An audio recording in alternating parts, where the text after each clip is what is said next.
আমরা কম বেশি সবাই গরুর মাংস রান্না করতে পারি। তারপরেও আজকে আমার সিম্পল ওয়েতে কম মশলায় গরুর মাংসের ঝোল রেসিপিটি শেয়ার করব। আশা করছি আমার সহজ রেসিপিটা আপনাদের ভালো লাগবে।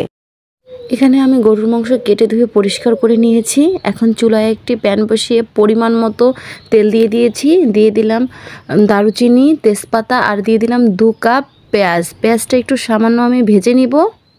এখন অ্যাড করে দিলাম 2 চামচের মতো হলুদ আর দিয়ে দিলাম মরিচের গুঁড়ো 2 চামচ। আপনারা চাইলে ঝালটা কমিয়ে বাড়িয়ে নিতে পারেন। এখন অ্যাড করে দিব হাফ কাপ আদা বাটা, হাফ কাপ রসুন বাটা, দিয়ে দিলাম 1 চামচ জিরে বাটা আর দিয়ে দিলাম 1 চামচ গরম মশলা বাটা। দিয়ে সবগুলো উপকরণ ভালোভাবে আমি ভেজে নিব, যাতে মশলাটার গন্ধটা চলে গেলে এ পর্যায়ে আপনারা দেখতে পাচ্ছেন আমার মশলাটা কষানো হয়ে গিয়েছে। এখন আমি মাংসটা অ্যাড করে দিব।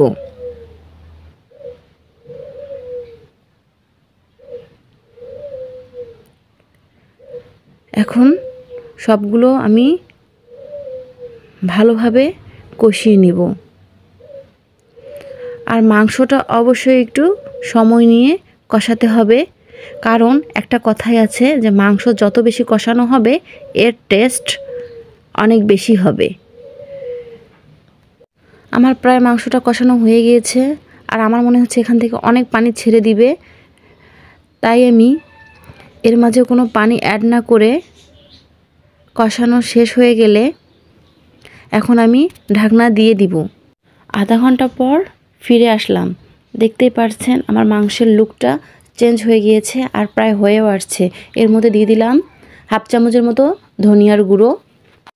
আবারও একটু ভালোভাবে কষিয়ে নিব। আর একটু ঝোল টেনে আসলে আমি মাংসটা নামিয়ে নিব। মাংসটা নামিয়ে আমি পরিবেশন করে নিব। তো গাইস, রেডি হয়ে গেল সিম্পল ওয়েতে গরুর মাংসের ঝোল। আশা করছি আমার সহজ রেসিপিটা আপনাদের ভালো লেগেছে। ভালো লাগলে লাইক, কমেন্ট, শেয়ার করে পাশে থাকবেন। আল্লাহ হাফেজ।